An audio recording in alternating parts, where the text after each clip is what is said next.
Okay, so our keynote speaker for this morning is someone I think a lot of you guys are familiar with. Her name is Dr. Shefali, and why we wanted to bring her is because she's a really unique mix. She's a clinical psychologist based out of New York, but actually when she was growing up, she was exposed to a lot of Eastern medicine. So she's known for this kind of bringing this Eastern philosophy into Western psychology and doing this unique blend of East meets West to really create health for people in a time that we really, really need it. And so she's become, an author, an international speaker. She's really got this incredible global reach as she's spreading her message out to help people. And we're really fortunate to have her join us today, and she's going to be speaking to us really to that emotional component of, how can we create the best version of our lives? How can we overcome the things that are in our way? And it's really amazing to have someone as educated and as diverse as she is in terms of her knowledge, her expertise, her fusion of ancient wisdoms and modern insights to come and share with us today. So please give a warm round of applause for Dr. Shefali.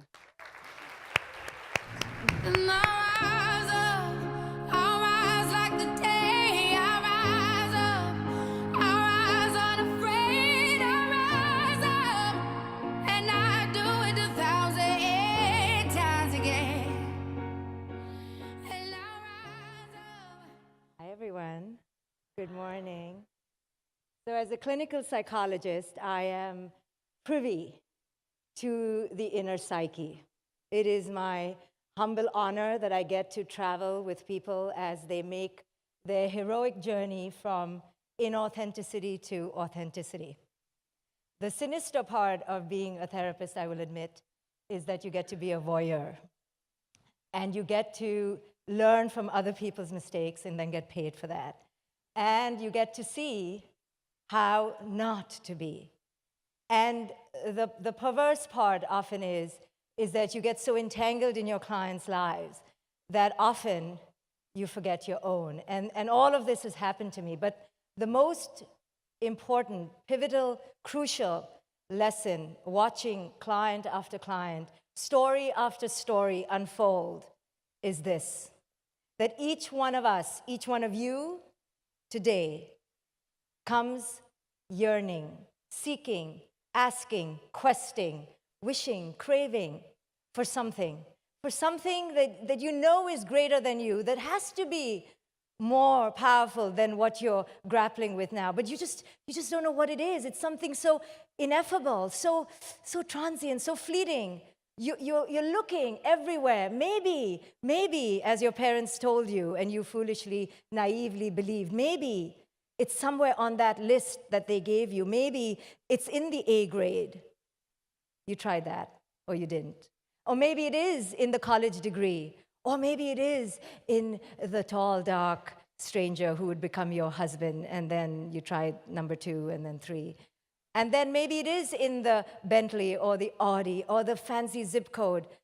You keep looking, and you're here today looking to feel good, aren't you? But here is the irony. And unless you get this, you will keep looking. Keep checking those boxes on that list, on that prescriptive list that your parents told you. Just follow. Do it better than I did, and happiness, utopia will be your treasure. Unless you get this, that if you keep looking on the outside, you will never, ever reach that state of joy that you're so yearning. What you're really looking for, you see, on the outside, this is the travesty, this is the irony. What you're really looking for on the outside is lying within, just waiting to be unfolded, just waiting to be unlearned, unhinged, unbound. So the Buddha was a prince, or so the story goes.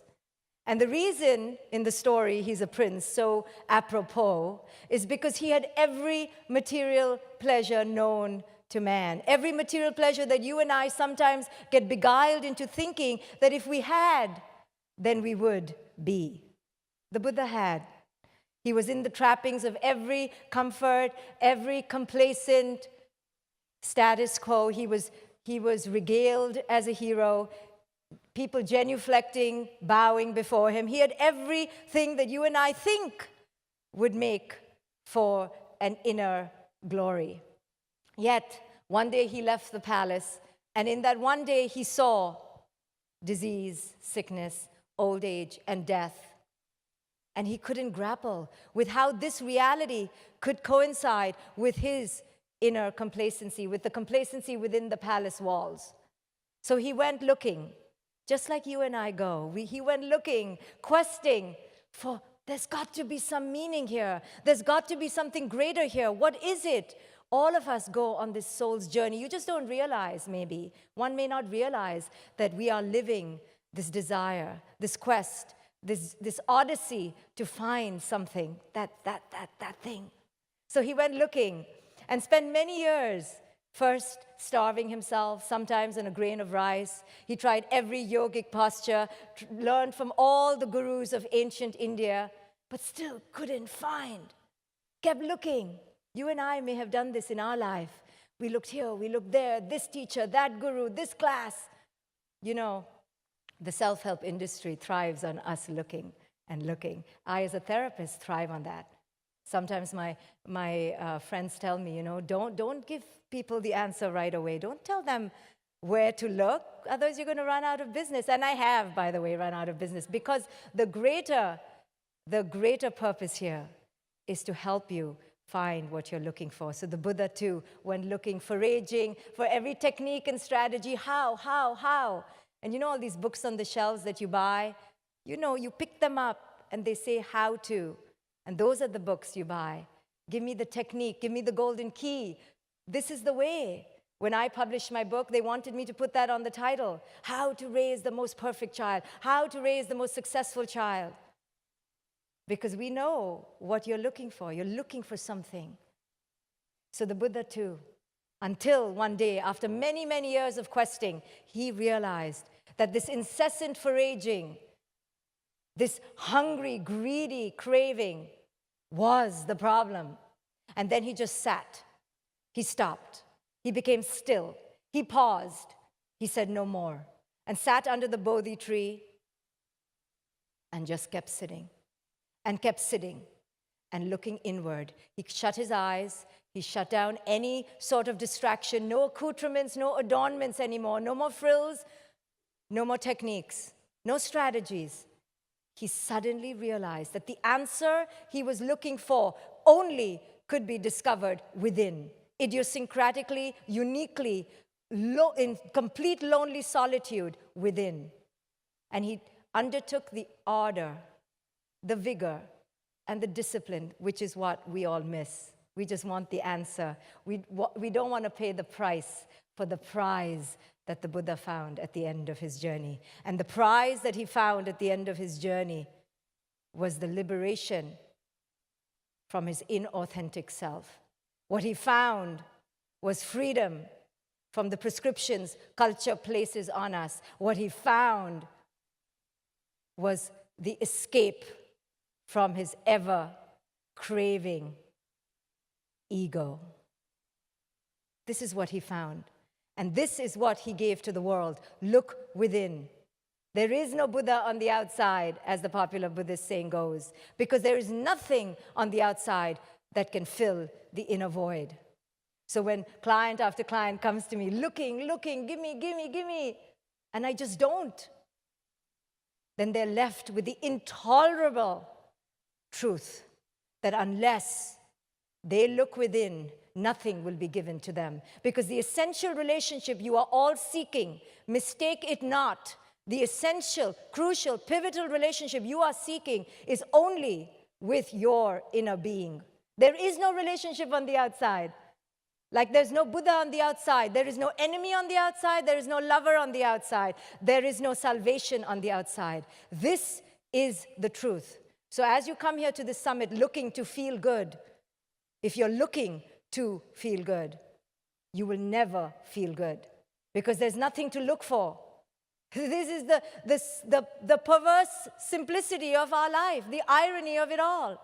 What are you chasing for?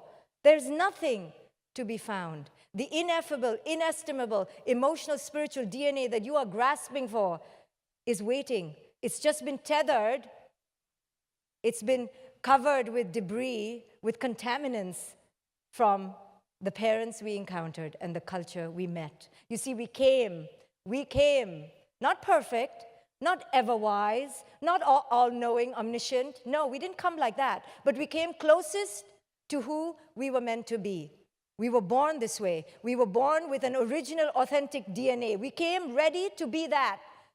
It doesn't mean we came ready to be a sage. No, we don't have to pedestalize children, but we have to see them for who it is they are. They are the closest to source energy we have, and we were all that. And then something happened to all of us.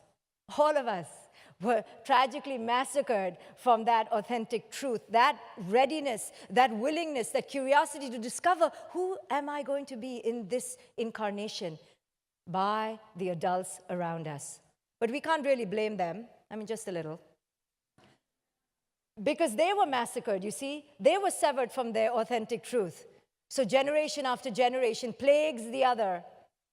And we keep going on this hamster wheel, looking, forgetting. It's the big forgetting. It's the big lie.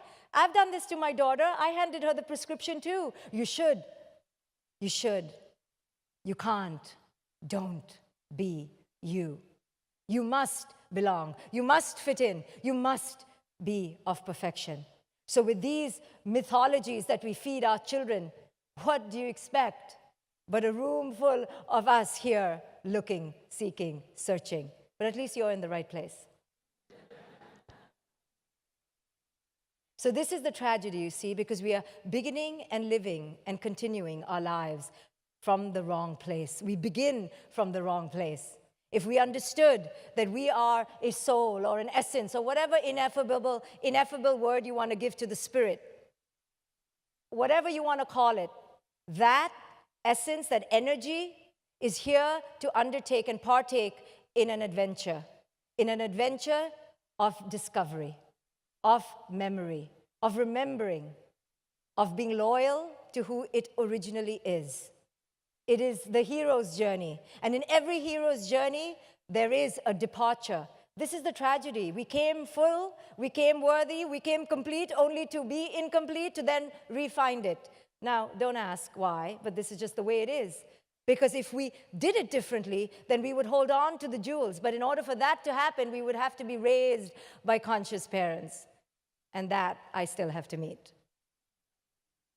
So the hero's journey begins with a departure. All of us have departed. We all have left behind our authentic truth on the pavements of our childhood. Each one of us. You will be lying to yourself if you think you are authentic right now. Because the authentic self has to be rediscovered. In order for us to retouch that, you have to go on this odyssey. And this is what I call you, I challenge you to be inspired by. That your life is not a life. Till it awakens, it is a pattern. A pattern based on the unconsciousness of those who came before you, which really is predicated simply on fear and control. Our parents raised us with a heavy diet of fear and control. If you're a parent, you know how many times you use fear and control during the day. It is our vernacular. It is the way of parenting. It is the way of modern parenting, at least. 3-year-olds in sign language classes, and 4-year-olds trying to become world-class skiers, and 7-year-olds playing trombones, because you, the parent, have this emptiness that must be realized through your child. That's why you had the child, you know. Because if you really knew what it takes, and that there is nothing to really show off about, except that one piece of kale they ate 3 months ago, and the potential for them to get some straight A's, it's really hell. I'm in love with a good mix of joy, if you look for it. But you can only really find the joy in parenting once you shatter the ego. And once you realize you cannot use your children. And it is that rebellious child who looks at you and goes, don't you dare boss me around. That child who you really disdainfully raise and wish they weren't yours, that child awakens you because they shatter your ego. Because they tell you, no, don't you live your life through me. I've been here before. This has happened to me before. It's not going to happen to me again. Not again will I be absconded and severed from my true self. Not because of your unconsciousness, because you didn't wake up, because you still sleep. No, you stay in slumber. But me, this time around, I've come ready for the battle, for the fight. And that's why they come out of the womb and you're like, well, why does my child hate me? Like, what have I done? Since my kid was 2 days old, she's had this antipathy toward me because she met you in the last life. And she saw you still unconscious. She looked at your eyes, she goes, you're still sleeping. She's like, this time I'm not wasting my time.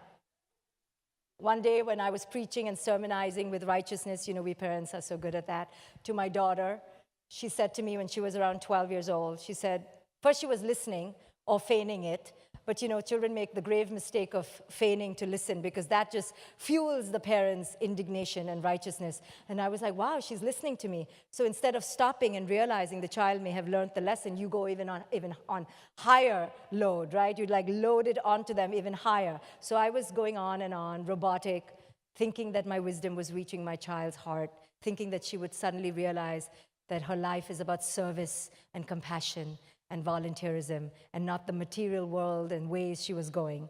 So then I was on this trip thinking my child was going to metamorphosize, and then she turned to me and said, why am I even listening to you? You are really irrelevant. And she said that to me, and I had 3 parts in me raise up. One part in me was the ego of, wow, what a cool word. Did you really say irrelevant? See, you're my daughter. See, I passed on the SAT genius fiend wordsmith to you. Look, did you just say irrelevant? So that was one part that was like wanting attention. And then the other part, which was the typical parental ego, what? How dare you? What did you just say? Go to your room. So that part came up. And then, of course, this annoying conscious part that I've developed in this incarnation, which was like, I think that's a good thing. It's a good thing that she's made you irrelevant. She's figured out that her soul, her essence, her energy, that ineffable spirit is going to move forward, is going to forge way ahead my grandest imagination. And I watched the 3 parts in me battle themselves. Thankfully, the conscious one won. And I didn't send her to her room, and I didn't control her or abnegate her voice. I realized that therein lies the truth, that we, for our children, are irrelevant. And the reason for this is because unless we get our own prescriptions, our own ways of being, our own subjugated fear and control out of the way, we will cripple our children. We will tether them beyond their need. We will suffuse their destiny. So every hero's journey, you see, has a departure. We have all departed, and we should depart. The Buddha departed, Christ departed, Muhammad departed. They all went on this quest for their authentic voice. So if you look at your life as a journey rather than a life, rather than a life of acquisition, rather than a life of success and achievement, rather than a life of achievements of who you marry and goalposts, and a ladder with rungs going nowhere. Instead of looking at your life like that, flip it all around, turn it on its head, stop, as the Buddha did, and say no more. My allegiance is to my inner being. This body, this form that I've taken is simply the form, the house of this lifetime. It's simply where I live. But the true allegiance I need to have is to no one and nothing on the outside, only to the flowering and blossoming of my inner spirit. When I do that, I serve the other. When I take on the radiance and the luminescence of my essence and shine forth with that, then I do come forth with the greatest compassion. So although I look selfish by focusing on myself, the Buddha was selfish ultimately in form. He left his children, he left his wife, he sat there selfishly, self-absorbed, under a tree. How selfish, we would say. But look what he found. He found the pathway of liberation. He understood only by going within, nothing on the outside, no mantra, no chant, no goddess, no idol. Only the severest penetration of your awareness onto yourself. is the path of liberation. And when you discover that, you realize that you are now an initiate. So in the hero's journey, there's a departure and then an initiation. You become an initiate. An initiate of what? Of life. Of life as it is. No more searching, no more seeking. You enter this moment. Whatever happens in this moment is the point of your entire life. And you pay homage to this moment. You become an initiate of this moment. You become a servant to this moment. You become awakened to this moment. And then the third phase of the hero's journey is you return. Return to what? Return to what you left behind. You go back, you reclaim. You tell culture, no more. No more do I live by your prescriptions of who I need to be or who I should be. No more will you tell me that I need to look a certain way, I need to marry by a certain age, that I need to have a certain number of children and how much money in my bank. No more do I live by your prescriptions. Yes, then you go through an intense phase of leaving this dimension, so to speak, of leaving those who are consumed by the material world behind. I did when I was 21. When I became an initiate of the spiritual awakened process, I too had a death to myself. And I was too young to grapple with it, so I messed it all up. But I did. Part of me was ready, and part of me was so afraid to be ready. And all of us will go through this. I call it the no man's land. To awaken to the fact that all your answers lied within you all this time, and all of this was a lie, that you went looking on the outside to find significance and meaning and belonging. All of it was a lie. When you wake up to that head-tripping truth, and after you drink and drink some more, then you're going to discover that you're alone now. Because everyone, the masses, the sheep, are following one road to the slaughterhouse. And you've just departed that road. Now what? Now what do you do with this awakening? My clients tell me, oh, thank you so much, Shefali. Thank you so much. Now what? Now I'm all alone. But this is the path. This is part of the journey back to the heroic self. So if you don't want to do this, if you don't want to traverse, then live tethered, reactive, constantly at the mercy of the material world. But if you want to live differently, then you have to walk differently. You have to understand that you want to leave this material world and its trappings. You want to be part of it, but you never want to be trapped by it. And you want to walk another way, a new way, the way of spiritual awakening, where every moment you realize is where you awaken to your truth. So this no man's land, you see, is the reason none of us really change. We know what we want to do. We see the future self lying there. We see it on the top of the precipice. We know the way to get there, but it's too scary because that point on the top of the summit is often a lonely point. The path to the top of the summit, lonely. Because you're meant to walk this path on your own, you see. We've been fooling each other that we're going to take everyone along with us, and we need permission, and we need the tribe. No, the tribe forms at each stage. The tribe is always there. You don't need them to go to the next stage, though, because at the next stage is the next tribe, matching your level of consciousness. The closer you are in alignment to your inner being, the closer you will find matches to that. And the journey to the top of the summit is all about realigning to your inner being, finding your truth. At every point, you will find people who reflect the schism, the severance, and the absconsion, till you find your own truth. And then when you find your own truth, the irony is you don't need anyone anymore, but you find those who reflect with synergy. And you no longer need to learn through pain and contrast. Now you're learning through alignment. This is the path of uncovering and unlayering the wounds from your childhood, undoing the mental DNA and the mental tape of fear and control, unlayering from all the stuff your parents put on you, that you should and you must live this way, and this is the way we do it.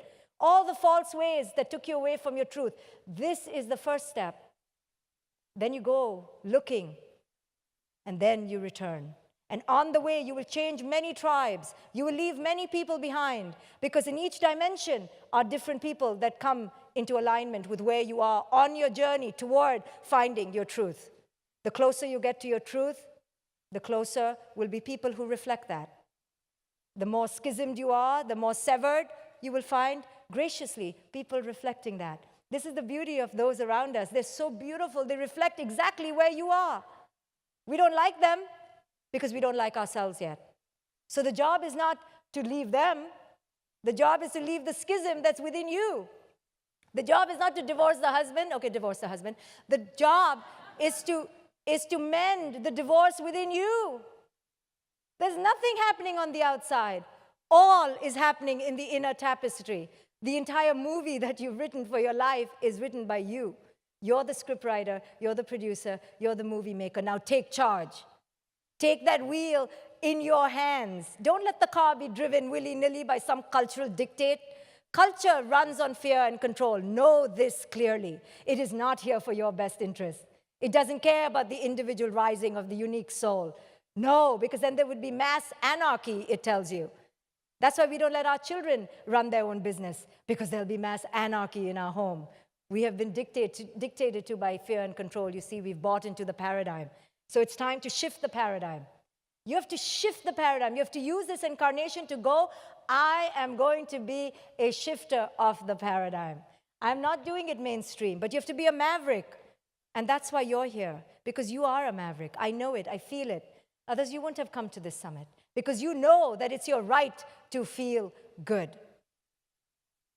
You've just been going about it in completely the wrong way. So let's talk about what it means to feel good and to be at a summit.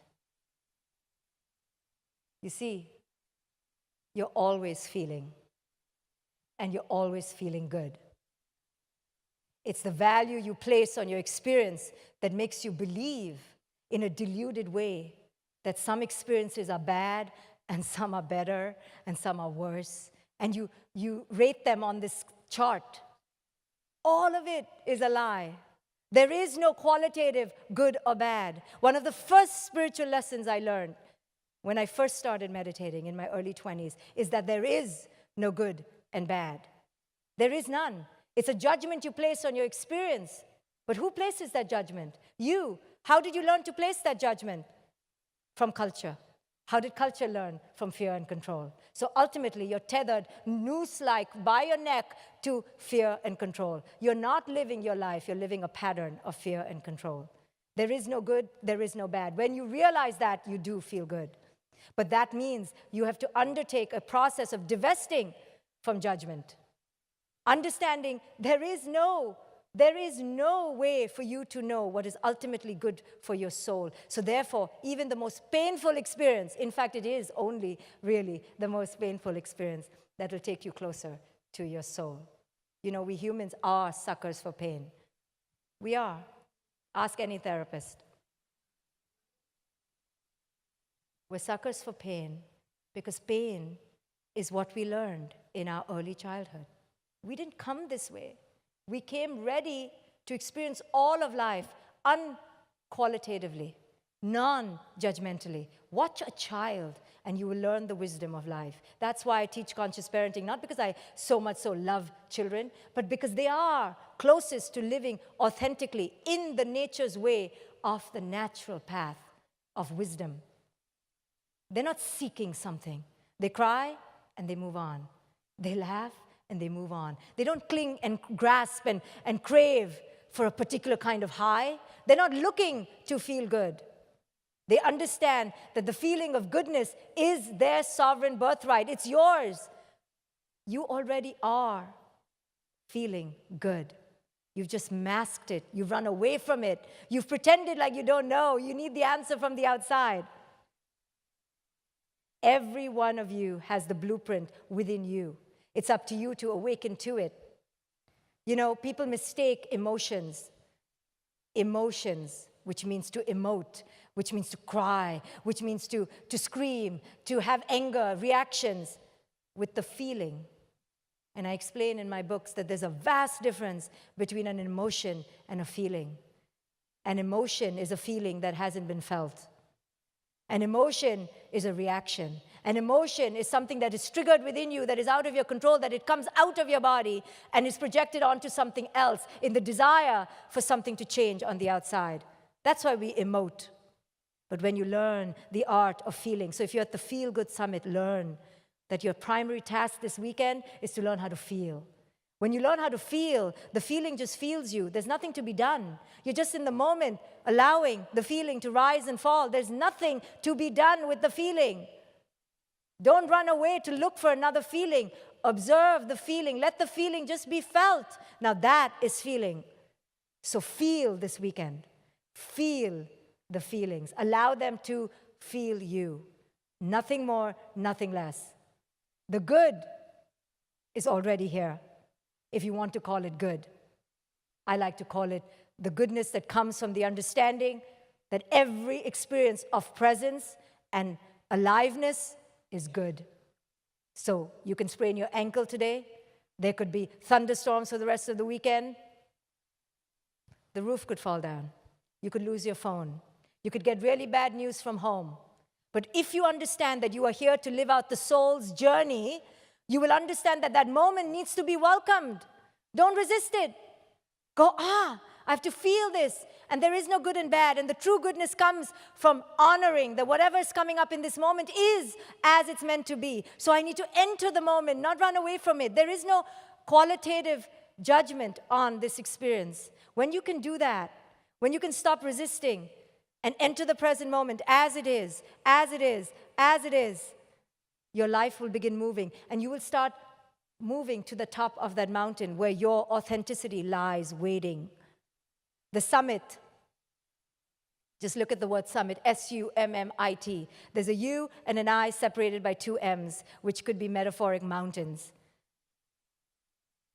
The U is looking for its authentic I. The you and I believe we're separated by the two mountains, by mountains. You and I are not separated by anything. The summit is not one to be climbed. Because when you think there's a summit to be climbed, you forget the climbing. You forget the process. So as you are here in the Feel Good Summit, understand the summit of ascension and descent is every moment is a summit. And every moment is the rising and falling, the moving toward and away from your truth. When you begin to reclaim, recharge, rediscover your life like this, then every moment is alive, is replete. There are no painful and sorrowful moments anymore. Every moment is an awakener, is an igniter to take you to you. There are no bad relationships. I hope you know that. Every relationship is perfectly engineered to wake you up. And the enemy on the outside, that very annoying teenager you may have, or the ornate boss, or the irate colleague, or whoever you may decide is the enemy of the moment, is really an indication, a mirror, a reflection of your own internal enemy. The schism is only within you. You know, when I sent an article to the Huffington Post, which was denied, I'll tell you why. I said, you are your own inner jihad. You are your own inner terrorist. The outer terrorist exists because of the war that happens within you and you. The split of parts between you and you, between your false self and your true self. So there is nothing on the outside you need to fix or heal. There's no one you need to save. No one. I learned this early on as a therapist. You know, people talk about therapists burning out. Don't you get burnt out, Shefali? Especially when you hear these horrific stories. And I go, burnt out? Why would I get burnt out? I know that unless the client reaches rock bottom, there will be no epiphany. I'm waiting for rock bottom. I'm waiting for more rock bottom. That wasn't rock bottom enough. Because we only learn through the deepest abysmal, the most dismal rock bottom. You know how we are. Till we completely break, no light will come in. We have to shatter completely. But what we're shattering are the ideals of the false self. What we're shattering are our attachments to the false dictates that we were fed with. It's not our fault. Look at this tragedy. We come full, then we're fed all this toxin, rubbish, garbage, lies, that you should be someone else. And then we have to break open to go back. This is the process. This is the only thing you're going to do in this life, you know? You're distracting yourself pretending it's about your accolades and your achievement and how much weight you lost and how beautiful you look. That's all a distraction. That's all a cover-up. That's a grand heist happening here. It's a lie. You're taken away from the true purpose, the only purpose you will discover. And all these 80-year-old women who burn their bras and they're like, fuck this and fuck that, they've gotten it. They finally got it. they realize all this was a big sham. So please don't wait. Do it now. Take off the mask. Lose the persona. Stop faking it. Stop being someone you're not. There's no one you need to be. Whoever you're meant to be is already here. The blueprint is inside you. All you need to do, though, is embark on the adventure, is see it for what it is. You know, in Plato's allegory of the cave, which I discovered in my late teens and wrote in my journal over and over again, it still moves me. How did he know? He talked about from childhood being shackled in a cave, and how these people, so fear-ridden, so robotic, all of us, looked on the cave walls and they would see shadows of moving objects that they believed was the real world. They didn't know that it was caused by objects from the outside. They didn't even turn back. This is how we live, robotic, mechanical, scared to death to look back. But one of them dared to go out into the opening of the cave and peek out. And there it saw the blinding sun. And the sun was almost too much. This is the nature of truth, you see. It's too blinding. It's too disturbing, even though it's glorious and life-giving. You know, wisdom, the wisdom of your truth, is so easy to get, to grasp, to discover. It's right here. It's right here. It's here already. But it's so blinding in its power. It's so contrary to what you've learned that it pains you. It pains us to be our authentic self because culture has set us up to be afraid of losing our relationships, afraid of losing our wealth, afraid of losing the masks we wear. So that blinding truth of your authentic inner jewel is so apparent, so easy to get, but so contrary that we shun it, we run away from it, as if it is the enemy, and the enemy, the real enemy, is your friend. So that one person ventured out of the cave and looked at the blinding sun, but it was too penetrating, too powerful. But that one soul was brave. It kept staying there because it felt good. And it said to itself, I imagine, but this feels so good. Why is it so wrong? And then its other voice must have said, I imagine, because everyone else is down there in the dungeon, so how can you leave them? You can't betray them. They're your people. And this is what we've learned, you see, our people. So we pay allegiance to people, not to consciousness. But this soul must have been brave and understood, no, I will pay allegiance to consciousness.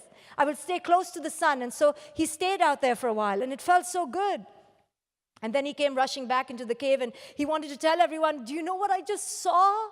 Do you know what I just encountered? And he tried, and he tried. But very soon he realized that no one was listening because they weren't ready. And they didn't listen. He said, I can take off these shackles. I can show you a new way. The truth, it's so easy. You just have to step out of the cave. But they weren't ready. And so he gave up because he realized that only when people are ready to discover the truth of their inner sun will they step out of the cave. So you don't wait. You don't wait for anyone to wake up. That's not your business. That's not your job. That's not your salvation. Your salvation will only come when you dare to first want to take off the shackle. See the shackle for it being a shackle. Don't pretend it's so comfortable. Call the noose that it is. Call the untruths that they are. So look in the mirror first. See the lie for the lie. Examine where you've been false. You know where you've been. I know exactly where I've lied to myself. Exactly how many untruth turns I took in my life. How far I went from my true self. I saw it and I departed it. Now I'm returning. I ask you to look in the mirror and see your own odyssey and how it took you away, how it departed. All of us did it, no judgment. And then dare to turn around. You turn around to at least look, is there another aperture? Is there another opening? Is there another way to be? And then if you're really brave in this incarnation, if you choose this lifetime to be the lifetime that you awaken, if you're that full of gumption and power, then you will stand up. Leave everyone behind who's not ready to travel with you. Walk to the opening of the cave and go meet the sun. Thank you.